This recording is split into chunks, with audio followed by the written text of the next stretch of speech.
भारतीय निर्यातकों के लिए ग्लोबल मार्केट में एक साथ कई चुनौतियां सामने आ गई हैं। एक तरफ अमेरिका ने भारत पर टैरिफ लगा दिए हैं, साथ में अतिरिक्त टैरिफ की धमकी अलग से दी है। दूसरी तरफ चीन ने ग्लोबल मार्केट में कीमतें घटाकर अपने प्रोडक्ट की सप्लाई बढ़ा दी है। चीन ऐसे प्रोडक्ट की कीमत घटाकर एक्सपोर्ट कर रहा है जिनके ऊपर बहुत कम मार्जिन होता है। सर, चीन के प्राइस कट में ऐसे कौन से सेक्टर हैं जहां पर भारत को सबसे ज्यादा चुनौतियां नजर आ रही हैं? देखिए, जैसे जैसे डोनाल्ड ट्रंप के टैरिफ की वास्तविकता भारतीय निर्यातकों को, निर्यात संगठनों को समझ में आ रही है, चुनौती बढ़ती दिख रही है।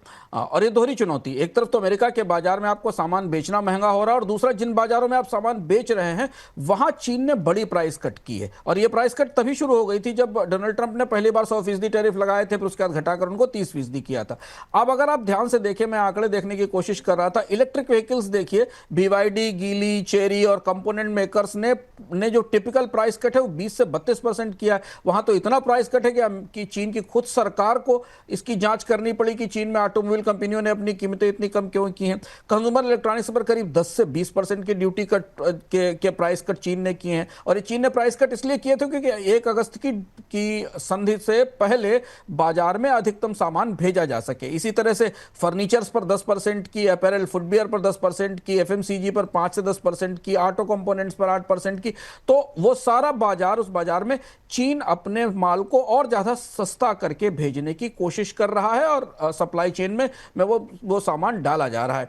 भारतीय निर्यातकों के लिए यह वास्तव में दोहरी चुनौती है कि अमेरिका के साथ क्या होगा। उसके अलावा जो चीन उनका प्रमुख प्रतिस्पर्धी है, उसमें भी खासतौर पर कपड़ों के मामले में इलेक्ट्रॉनिक्स के मामले में वहां प्रतिस्पर्धा थोड़ी ज्यादा तीखी है। तो ये अभी अब शायद अगले 1-2-3 दिनों में सरकार की तरफ से इस मामले में किसी रणनीतिक कदम या फैसले आने की संभावना है, क्योंकि इस तरीके के संकेत भी हैं कि सरकार भी अब तमाम मंत्रालयों से परामर्श करके एक रणनीति बनाने की कोशिश कर रही है, जिससे कि अगर संधि नहीं होती तो स्थिति में भारतीय उद्योगों को कैसे संरक्षण या मदद दी जा सके। सेबी F&O के नियम कुछ बदलने जा रहा है। क्या F&O के नियम सेबी बदलाव कर रही है? अब बड़ी चर्चा है, क्योंकि जेन स्ट्रीट के घोटाले के बाद सेबी की साख तो दागी हुई है। जेन स्ट्रीट को दोबारा भी बाजार में आने की इजाजत दे दी गई क्योंकि ब्रोकर्स का और एक्सचेंजेस का दबाव था। लेकिन सेबी इस बात को कैसे इनकार कर पाएगी कि 90%, 91% F&O रिटेल ट्रेडर हैं और जो बड़ा नुकसान उठाते हैं। तो उस दुविधा के बीच अब सेबी के अंदर F&O ट्रेडिंग के नियम बदलने की तैयारी चल रही है। यह भी चर्चा थी कि सेकेंडरी मार्केट के कुछ ब्रोकर्स को, ट्रेडर्स को सेबी ने बातचीत के लिए, प्रस्तावों के लिए बुलाया है। तो जो संकेत हमें मिल रहे हैं, उन संकेतों के हिसाब से कुछ महत्वपूर्ण बदलाव और भी हो सकते हैं। कुछ बदलाव इससे पहले सेबी ने किए थे, जेन स्ट्रीट का स्कैम आने से पहले, उनके से आगे की कुछ तैयारी हो रही है। क्योंकि जुलाई में सेबी ने जेन स्ट्रीट का घोटाला पकड़ा था, मिरर ट्रेडिंग की गई थी, जिसमें कि कम लिक्विडिटी वाले पीरियड में दोनों एक्सचेंजेस को, बैंक निफ्टी को और निफ्टी में ट्रेड किए गए थे हाई फ्रीक्वेंसी एल्गोरिथमिक ट्रेडिंग के साथ। करीब 48,100 करोड़ रुपए का मुनाफा कमाया गया था, जिस पर जुर्माना लगाया गया था।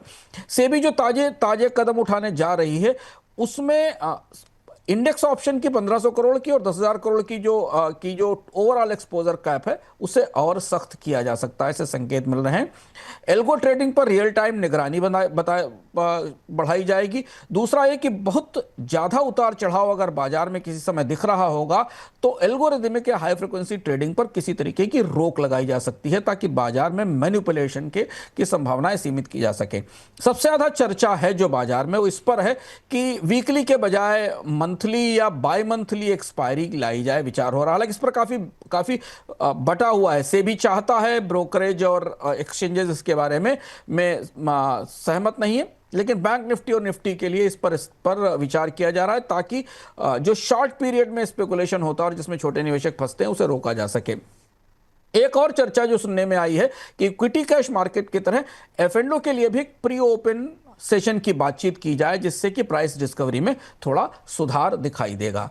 मार्जिन और स्प्रेड के नियम से भी पहले ही सख्त कर चुका है। इंट्राडे और क्लोजर डे के मार्जिन को और सख्त करने की संभावना है।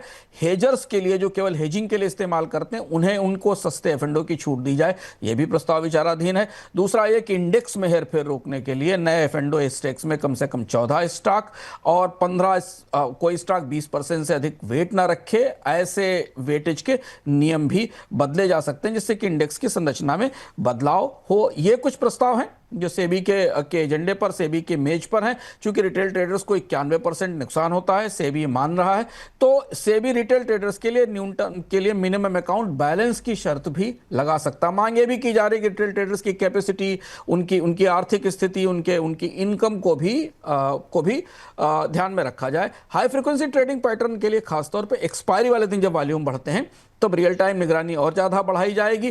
कुछ सर्किट ब्रेकर्स जैसे प्रस्ताव भी चर्चा में हमें दिखाई दे रहे हैं।